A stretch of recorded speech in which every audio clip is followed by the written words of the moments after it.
Donald Trump has done a SPAC, and it's for his Trump Media and Technology Group. And he's launching an app called Truth Social, which you can preload, I guess, in the App Store. You're allowed to pre-order stuff now. I thought that was kind of an interesting feature. The company will merge with the SPAC called Digital World Acquisition Corporation, ticker symbol currently DWAC. It's led by somebody named Patrick Orlando, who is a Florida-based investment manager. I'm not making that up. I don't know if Orlando is actually his name. He founded a sugar trading business and built 2 energy distribution businesses, allegedly or supposedly. Freeberg said maybe he's a real estate guy. Who knows? The stock peaked at $157 a share this morning, Friday morning. So the SPAC started at $10. It started at 10, so that's 16x before dropping back down to 100. It's become a bit of a meme stock on Wall Street Bets.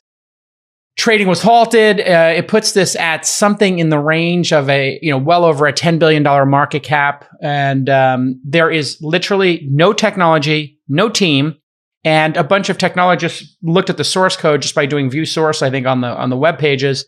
And there's an open source project, I think, called Mastodon or Masterton. I don't know. I think it's Mastodon. That they seem to have just copied the code from. It's like a distributed version of Twitter. And it seems they just cut and pasted the code and didn't even change the license, like the GPL license where you're supposed to give credit to who wrote the code. So no business, no team, no IP, no users, no money, no office, no nothing. It's basically... it's an NFT. This is an NFT. It's an NFT. And basically, it's an exchange-traded NFT. It's an NFT of Donald Trump. The value of this thing is Donald Trump is closer to $20 billion because there's a $1.7 billion value if they hit certain stock prices, according to the press release they put out, but there's not a good SEC filing on it.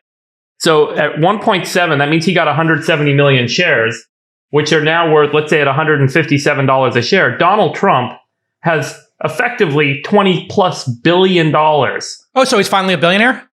And he's finally a billionaire of equity value in his stake in this thing. He's actually a billionaire. And I think this is the absolute penultimate NFT. It is traded against a caricature that is a one of a kind, completely rare. This is all of his quote unquote media IP is going to be licensed into this SPAC. And so if you want to own a piece of it, this is the way to own it. And people are trading it like an index on the Donald Trump character. It's an index on that. I think it's an index on the right. I think it's an index on an alternative to Fox News. To traditional media? The traditional media. It's a huge fuck you to actually the mainstream media. I think this is going to... Twitter? Oh my God, it's going to tilt the hell out of the folks that write at the New York Times. Gosh. Did you see Jack Dorsey's tweet, by the way? No. I'll put it in the chat, but he kind of he made a comment on it after there was a screenshot. I mean, let's be honest, it's a grift. I mean, this is the ultimate peak grift in the peak bubble of our lifetime. Period. I think it's a vote. I mean, like Peter Thiel said yesterday, Bitcoin is a vote against the establishment. This is a vote against the establishment. All right. What are the chances that an actual app launches SPACs? And when would that actually happen? When can this crew of dipshits actually write a line of code and actually release a product? You know how hard it is to release product. Yeah, that's a good question. I mean, what they're saying is that they're going to launch a new social network, I guess Twitter style, called Truth Social. And the primary interface will consist of a feed of short posts from users you follow. Sounds familiar.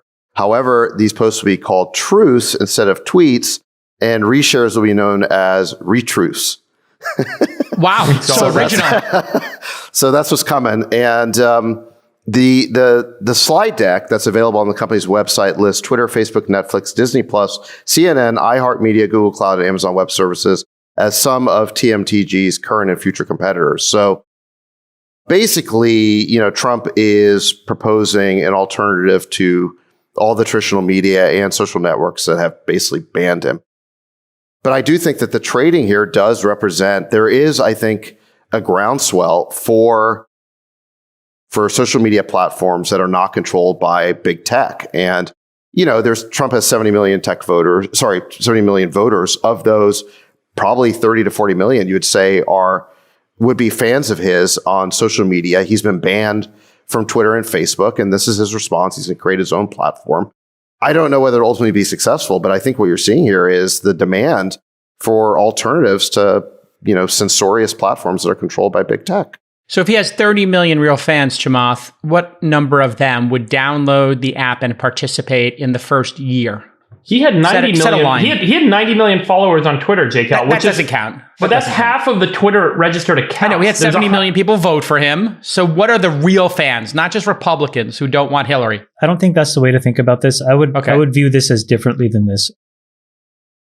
What's insane is you have this entity here, which is essentially a cash shell that's now basically, $300 odd million of cash, plus what looks like 18 or 19 billion dollars of brand value, like of intangible goodwill.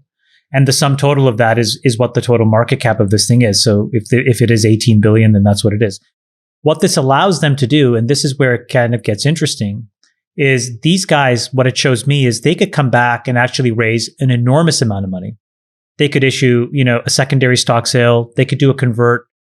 They could raise billions of dollars because the demand is there. And then with those billions of dollars, they could actually do something really meaningful. They could go and acquire an existing app, Jason. They could acquire engineers in a product that already exists. They could maybe do an acqui-hire, yeah. They could acquire a traditional broadcast outlet and give Trump, a way to short circuit his launch of a Fox competitor. So I actually think this is a huge vote. I think David's right. It's a vote against censorship. It's a vote for Trump. It's a vote for the right. It's a vote for alternative voices. And as a result, I think a lot of folks in the mainstream who have Trump derangement syndrome are now going to be, reawoken and in complete full tilt for a while. Yeah, it's pretty tilty. TMTG Plus will be, it's terrible branding, but the TMTG Plus is going to be You're already tilted.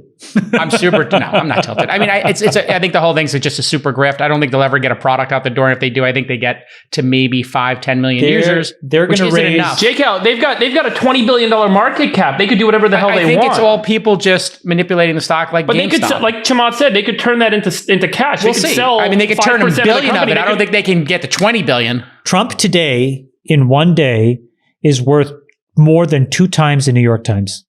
Can you imagine what's going on in the New York Times right now? Yeah. And that's just brand. Well, let's see. I mean, not all these SPACs stay at $150 a share, So Jake, I think you're right that people outside the tech industry really underestimate how hard it is to build technology products that are any good, that have a good UI, that are delightful to users. It does require real talent.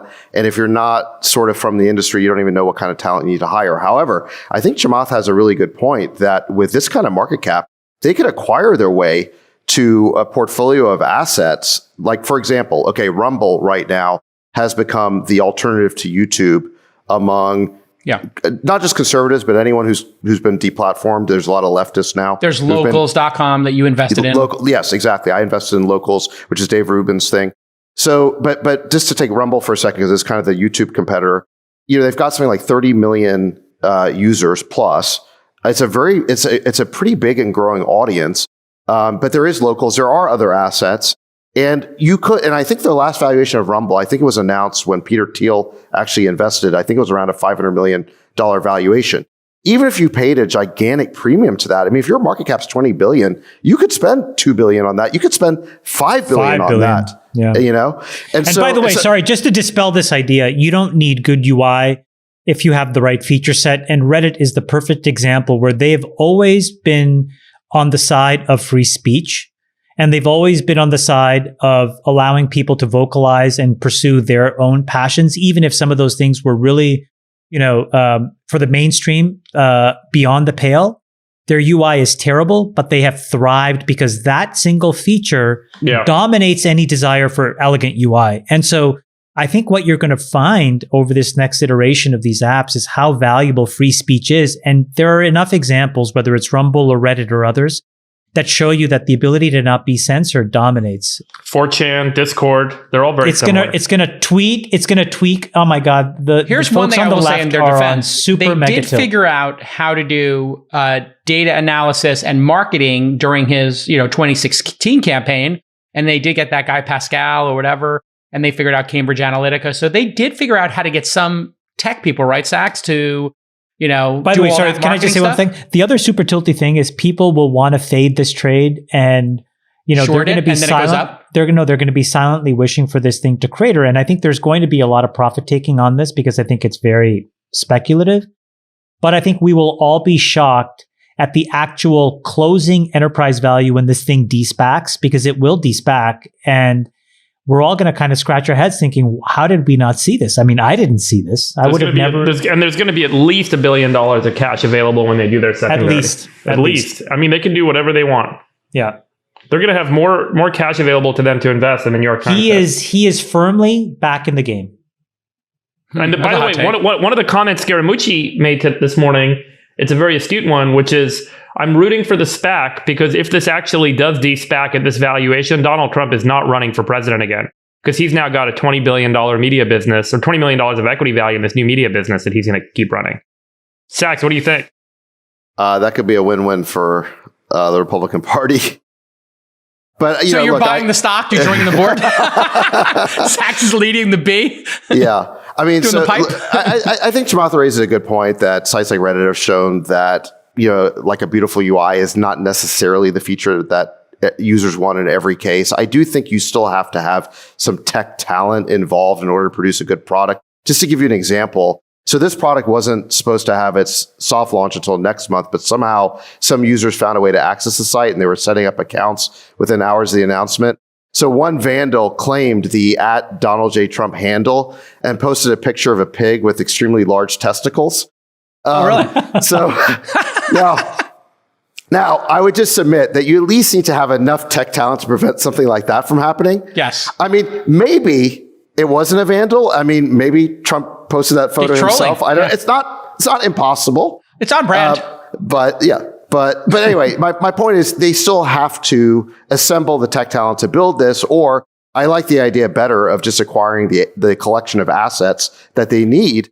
And I think you're right. I think it's multifaceted. I think it's a social network, a la Twitter. I think it's probably some sort of video. Do not underestimate the number of people in Wall Street who are on the right and who will help these guys make very good decisions, even if they do it sort of, quote unquote, clandestinely, meaning they'll never be on the cover of helping them do a big M&A or whatever. But there are a lot of those folks that will help make sure that this de-SPACs cleanly, that they have access to capital, that they know how to go and raise and tap the markets.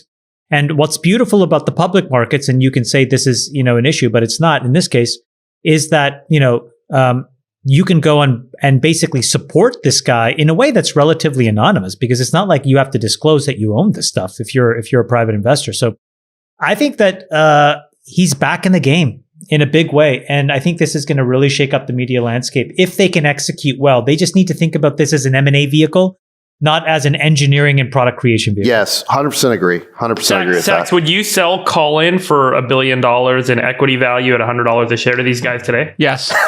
I can answer on his behalf. Yes. Yes, I'm in at 50. Is that what you were doing on the phone last night? I'll take the 20x lift. No. I'll take 20x in 8 months. Jake, how you want to be my agent? I think you have a quicker line to Trump than I do. No. I think actually this might be like to Peter Thiel's point, like maybe don't take the product literally, but take the market cap seriously because this is a lot of, if they can keep even a $5 billion market cap, I do agree that does make them dangerous in terms of buying assets. And I do think they can get the first 5, all of these right-wing services he gets 5 to 10 million people to sign up for him. Even his like Signal, he was at like 1 million, very quickly. He's got like a Signal or Telegram group, I think. And he got to 1 million. Maybe he could buy Ben Shapiro's Daily Caller. That's a big media brand on the right that people listen to. And the keep number Ben one Shapiro podcast. and keep Ben Shapiro there to run it because Trump needs operators. And the more disruptive thing isn't to buy stuff on the right; it's to buy stuff in the center or even stuff on the left. Again, it's very hard if you're a public company. It's impossible, actually. If Trump Media Group now has a currency and tries to acquire assets, the directors have a fiduciary responsibility to actually vote in favor of that deal because they're not allowed to look at who the buyer is and say, no, we don't want to do that. So if he puts out a reasonable fair market offer price, of the closing price plus 30, 35%, there is not a single public market director in the world. I don't care how Democrat tick they are or how much of a donor they are, they'll always vote the deal because otherwise they will get personally sued. And that's the liability in public markets. So I would be very careful about this thing. This thing is going to get really serious really quickly. I wonder if there's a tentpole media personality that he could acquire in the same way Spotify got Joe Rogan and Netflix got Dave Chappelle. Back to There's Sachs, somebody they could offer $100 million to. They shouldn't do that. They should do what Sachs just said, which is that, that list of like the dumpster fire on Facebook every day, which is like Dan Benigno and Ben Shapiro and blah, blah, blah. He should just go and get all those guys. Yeah, that's what I just said. Round them up. But I wonder if there's like a comedian, Bill Maher obviously hates him. But then is there somebody in the middle who is like a notable comedian on the right, Sachs? I'm not fully vetted on your alt-right buddies, but who's in that alt-right cohort that... Well, I think there's comics who are willing to be politically incorrect and non-woke. So I think what's his name, like Bill Burr or something like that? Isn't he? Like Bill Burr's Team Netflix, but I wonder if a Bill Burr, he hates Trump though, I think. Or but who was the guy who got canceled for exposing himself? Louis C.K. Louis C.K. Louis C.K. I mean, I'm not saying he's conservative, right? But no, he's not. He's available. Both those guys hate it. He's highly available.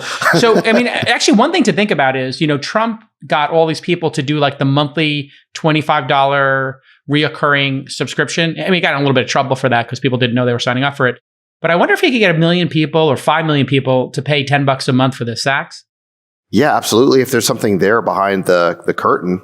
I mean, if it's nothing but like, I don't know, a newsletter of his like extemporaneous tweets, I don't think so. But if there's real content there from people they care about, why wouldn't they? Wait a second. What if he just did every Friday night a rally on a video service where he just did one of his 2 or 3 hour stand-up routines and had different people come up and talk, like his pillow guy and all of his other weirdos in his I think this could be like the Oprah Winfrey Network, where she may like anchor the tentpole show or something, but there's a lot of other creators on the network. I think that's the opportunity he has. The question, quite frankly, though, is whether he's operational enough to actually drive to these outcomes. I think it's very easy for us to imagine what you could do with $20 billion and his media brand. And the question is just, does this get executed that way?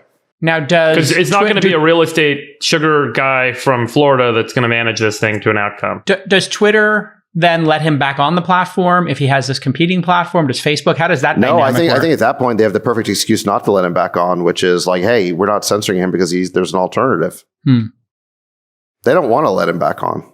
In a way, I guess you have to ask yourself, if Twitter had let him come back on and gave him his platform back after like a 6 month or a year timeout, would he even be doing this? No, he says he has a press announcement where he says that, he says here that Trump Media and Technology Group's mission is to create a rival to the liberal media consortium and fight back against the big tech companies in Silicon Valley, which have used their unilateral power to silence opposing voices in America. This is what's given him the opportunity, is their censorship. Their censorship just created a $20 billion war chest. I mean, the most tilting thing of this whole conversation is it's worth twice as much as the New York Times. That is so tilting. Haven't I been saying on this show for over a year that censorship backfires in ways you can't expect? Yeah. They never think through the second and third order consequences of their censorship. It's like when Angela Merkel came out and said, hey, like, wait, did Twitter just deplatform a head of state? Why are we depending on them? I mean, there's all these second and third order consequences they never think through. And now they're coming back to bite them in the ass. Yeah, I mean, forcing people to get vaccines is now leading to whatever percentage of people just retiring or not coming back to work. And that's causing a bit of bedlam in the economy, as we talked about. All these authoritarian tendencies create a backlash of some kind. And if our ruling elites would just have a lighter hand, there'd be a lot less tension in the country. We had an interesting discussion last night but I think it was on the other side of the table, so maybe you two didn't hear it, but we were talking about, is Biden going to run again in 2024? And what would that look like? And I just said, I can't imagine Biden in a debate 3 years from now. Like he doesn't seem, I don't want to be derogatory here, but he doesn't seem very crisp the last time, 4 years later. So what do we think? Chances of Biden running in 2024, chances of Trump running in 2024 with all this information? And what would that look like? 0 and 0. You're 0 and 0. Freeberg, do you even care? Nope. Yeah, I didn't think so. Look, I mean, I think Trump's going to run this $20 billion media empire and he's going to be happy doing that. And I think if it's not Biden, it's going to be a proxy. So it's not going to be too far off in terms of what the... You're deep in this Sachs, you're hosting, as people were talking about on Twitter, and you tilted all of San Francisco or 90% of it. You're hosting DeSantis for a fundraiser. It's his first fundraiser for his reelection as governor. He hasn't said anything about his plans in 2024. It's way too early for that. Do I think Biden or Trump could be on the ballot? I think it's 50-50 for both of them. All right. But I would like to see, but look, instead of having two 80-year-olds running against each other, I would like to see, say, two 40-something or just younger leaders, giving America a real choice.